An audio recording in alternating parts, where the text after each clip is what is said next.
একজন হালাল সঙ্গিনী পাবো বলেই, আপনাকে একদিন পাবো বলেই এই ফিতনার ছড়াছড়ির মাঝে নিজেকে হেফাজতে রেখেছি। চতুর্দিক যখন হারামের ছোঁয়ায় পূর্ণতা পেয়ে গেছে, সেখানে আমি শুধু আপনার জন্যই সকল হারাম থেকে নিজেকে মুক্ত রেখেছি। আমিও একটি মুক্ত মন পাবো বলেই নিজের মনটাকে মুক্ত রেখেছি। আপনি আসবেন আমার শীতল হৃদয়ের শুভ্র চাদর হয়ে। আপনাকে দেখলে আমার এতদিনের ক্লান্ত বিধ্বস্ত হৃদয় শান্ত হবে। আমার চোখ শীতল হয়ে যাবে আপনাকে দেখলে। আপনার উপস্থিতি আমার মন হবে উৎফুল্ল। আপনার অনুপস্থিতি আমার মনকে করবে ক্লান্ত।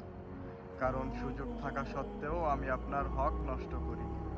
ফিতনা মাখা এই শহরে নিজেকে পরিশুদ্ধ রেখেছি একজন হালাল সঙ্গিনী পাবো বলেই।